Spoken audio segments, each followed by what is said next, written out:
Yo, Deidre Scott, you are the winner of the 10-pack of Uncle Ren's popcorn. So Deidre Scott, please message me. Go to urpopcorn.com. Click on contact. Send me a message. Let me know the 10 flavors that you want of Uncle Ren's popcorn. urpopcorn.com. Then click on contact and send me your information. Shipping information and your 10 flavors that you would like to have for Uncle Ren's popcorn. You're the winner. So for everybody else, you want to be in our next drawing for a 10-pack of Uncle Ren's popcorn at the bottom of this video and any other video after this, I want you to go ahead and put hashtag Uncle Ren's popcorn. Hashtag Uncle Ren's popcorn. Some of y'all are not in the running because you keep putting it on Facebook and not on YouTube. You have to be a subscriber to my YouTube page and you have to make your comment on YouTube, not Facebook, in order for you to be in the running. So I appreciate everybody, and please continue to hit that subscribe button, hit the little bell so that you can get notified every time that we have a live, which we'll be doing a live tonight. So go ahead and do that. And I thank all my Patreons for being my Patreons. You know what? If you're on my Patreon, I'm gonna do a special promo code. Give me a day or so to do the promo code for you guys to be able to order at a deep discount. All right, Patreon people, look out for that. It'll drop on Patreon. Give me a day or so in order to get it all done. All right, so moving on. What is this video about? What are we talking about? You know, every day, not every day, that's an exaggeration, but quite often, I would say, I get requests from people asking me, what is a good book to read concerning meditation? What's a good book to read concerning chakras? Things like that. Now, I did another video. If I can find it, I'll put it down here in the link of the 5 books that I think people should, coming into the conscious community, should read. But also, when it comes to books about chakras and meditation, I'm going to be honest with you guys. I haven't read a book about that, man, in probably 20 years. Probably 20 years. You got to understand that for me, I started doing this journey when I was 9. I started this journey when I was 9. I started meditating when I was about 15, 16 years old. I read books back then. I went to yoga classes back then. I've had an opportunity to go to foreign countries and sit up under other people who have been meditating for years and years and years and learn from them.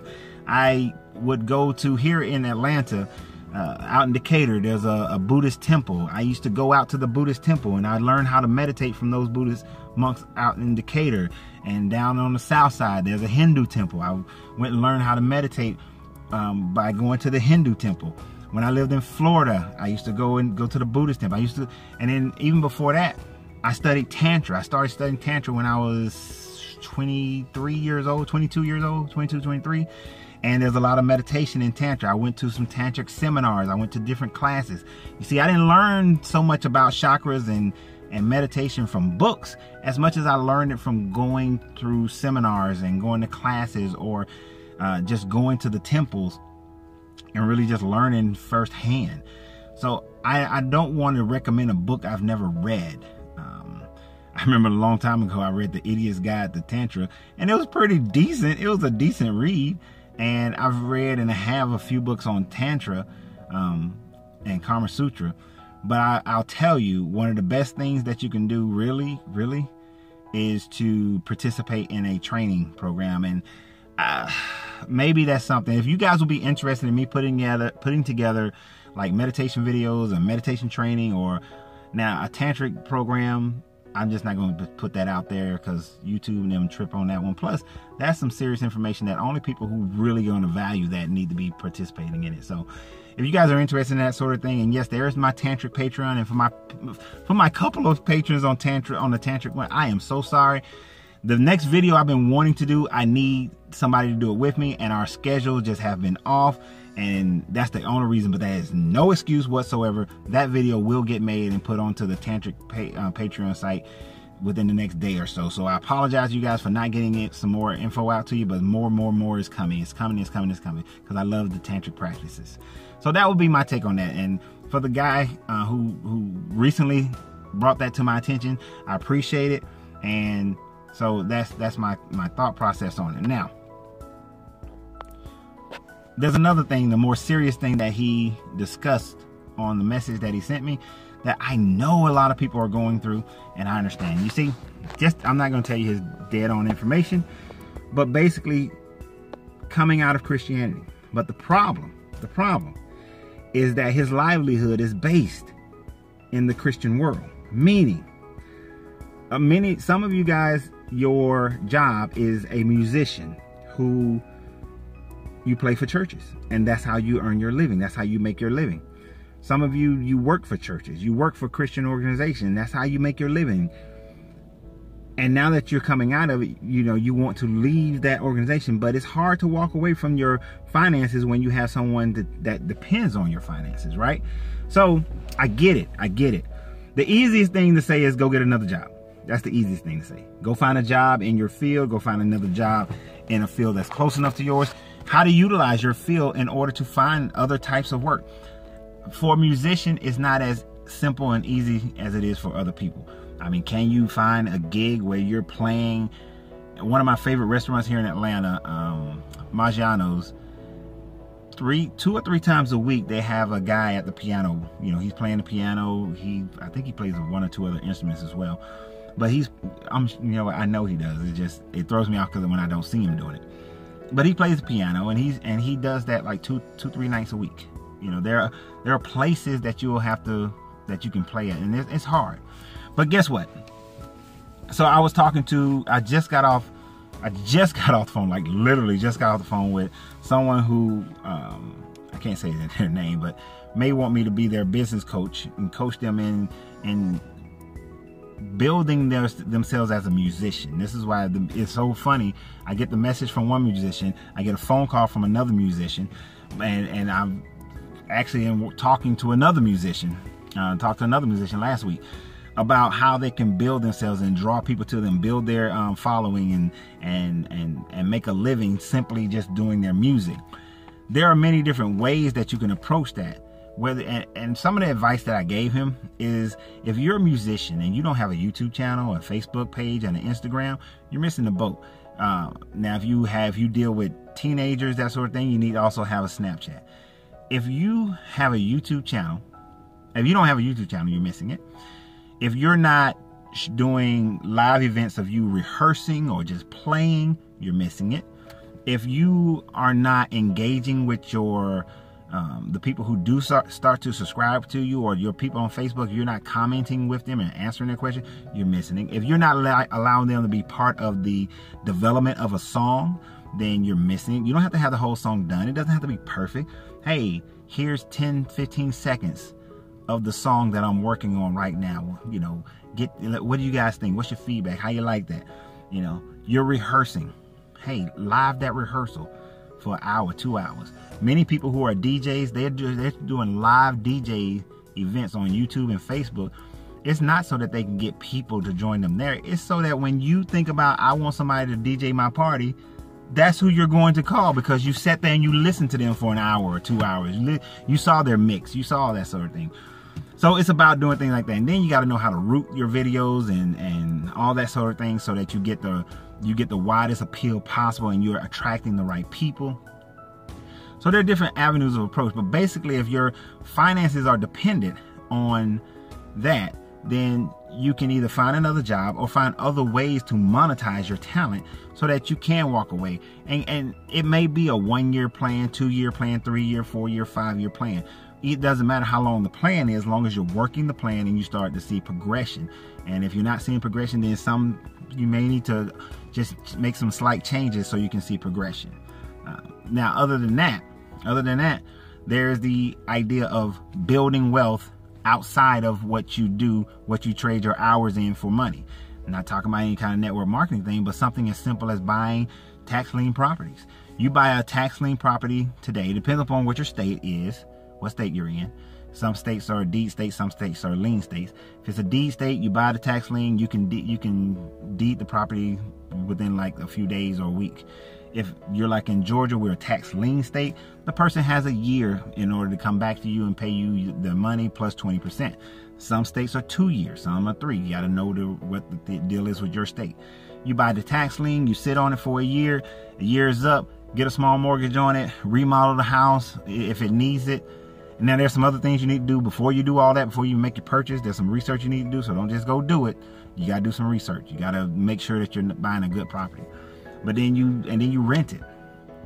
You rent it. You buy one, you rent it. You buy 2, 3, 4, 5. You get 5 of them. And out of that 5, let's say you're charging rent of $1,000 a month. Out of that $1,000, because you got a mortgage company, a management company that's managing for you, you're making about, they're going to take 10% of that. So that's $100 they're taking. Now you're down to $900. You want to put at least $100 into escrow. So you're down to $800. You got $800 from 5 different properties. That is what? $4,000 a month. Maybe that satisfies your issue. Maybe you don't have to worry about it. Maybe you don't. Maybe now you can walk away from that church gig and you can focus on your music full time. In what other realm that you want to focus in on your music, because you got 5 properties that's providing $4,000 a month into your household. Maybe you get 6, maybe you get 10 properties. Now you got 10 properties. Now you got $8,000 coming into your household because you took the 2, 3, 4, 5 years to get 10 properties through buying tax liens. So there are different things you can do in order to make money, but the basic concept is many people who are walking away and your livelihood is tied to a religion. You have to find another way in order to make money so that you can provide for your family. And that's the simple answer to that. You just have to find another way to make money that no longer involve the church. Because as soon as you open your mouth, as soon as you say something, or as soon as the word gets out, you don't even have to say anything. The word can just get out. And they will turn on you. They will turn on. We can't have you in here because you bringing Satan into the church. You bringing evil into the church. That's what you're going to get as soon as they find out. So if you know that that's who you are, you need to start preparing yourself to get out. Every business has an escape plan. Every business has one. Every business. No business. It's a bad idea if you build a business and there's no escape. There's no out. No payout. Is it to sell it? Is it to take it into the stock exchange? Is it to pass it to your youth? To your children. What's the end game for your business? Your life is a business. Run your life like a major corporation. Your life is your business. So you have to set it up that way. You have to think that way. What's your next step? Where do you see yourself in 5 years? I know I'm going to be in Botswana, but where do you see yourself in 5 years? But the process, how are you going to get there? How are you going to set yourself up so that the transition is as easy and seamless and as the least amount of pain as possible? So if you're a musician, if you work as a secretary, if you work in the finance department, whatever you do, if you know that you can't stay where you are, then you need to start planning for how you're going to get out. And real estate is very easy and it's simple and it's stable, but you do have to put in the time, energy, effort, work, and study and knowledge to be able to do it. It's not just something I see too many people just frivolously, I'm just going to do this, and then they do nothing. So you got to do something, but you got to do it the right way. You can't just throw stuff against the wall and see what sticks. All right. We got to be precise here, precision, because you're in a small community that is growing, but we're in that state where we're not big enough yet to provide for one another. So you need to have an escape plan. And that's just one thought process, one idea. There are many more. You could become an eBay specialist, a Craigslist, selling everything. You could sell products online. You can go get stuff from China and sell it. You can go to the merchandise mart or where the wholesalers are and sell all kind of stuff. It's all about what you're willing to do and how much energy you're willing to put into it, and you'll be successful if you do it consistently, properly. And properly meaning you're always putting things in the best situation where people are paying attention. And that's what we talk about. And that's what I do as a coach. When it comes to business coaching, is to set you up and get you into the mindset of building something great for yourself. Oh, and the other thing, if your credit ain't right, you need to get that fixed. You need to fix your credit. All right. And I've done done a few videos on how to fix your credit, things you can do to fix your credit. If you're not doing those things, then you just crying, just whining, and you're not going to do anything until you feel the pain of no job. And then all of a sudden you'll move. But your family deserves better. Your family deserves better than that. All right, because you're a better person and your family deserves better. So do better, because I'm telling you what to do. And so now you know better. So since you know better, let's do better. All right. With the Uncle Renz right now. Your old uncle telling you, boy, I'm telling you what to do now. You sitting up here, you don't want to act right. I'm trying to tell you how to act right, girl. But you're hard-headed. You're gonna sit around, you're gonna wait for it too late. Then all of a sudden you're gonna be running around with your little hand out, but ain't nobody gonna hand nothing for you then. Ain't nobody paying attention to you then, cause you're hard-headed. I told you a long time ago, start buying them tax properties. You'd have been buying them tax properties when I told you to buy them tax lien, then you'd already have yourself about $5,000-7,000 coming in every month. You know, your wife be happy then, kids be happy then, everybody going on vacation. You able to play your music now. Now you can spend more time getting better at your music, promoting yourself. But no, you want to be hard-headed. Now you sitting up here, you about to lose your house, and lost your car, cause you're hard-headed, boy. Now I done told you. Now next time you better act right. Now next time I tell you something, you better go on and do what I tell you to do. Sorry, it's your uncle getting on you, so I am not editing that. I'm gonna leave that in there. But anyway, you get the point. You understand what I'm saying. So get to work. Get to work. Basically, get to work. Y'all have a great day. Remember, you got to free yourself to be yourself, because your greatness is non-negotiable. And hit that daggone subscribe. Hit that daggone subscribe button. I done told y'all to hit that daggone subscribe button too many times. Now hit that subscribe button. Yeah, that's what I'm talking about. You really like this stuff, go on support us on Patreon. All right, Uncle Renz. Bye.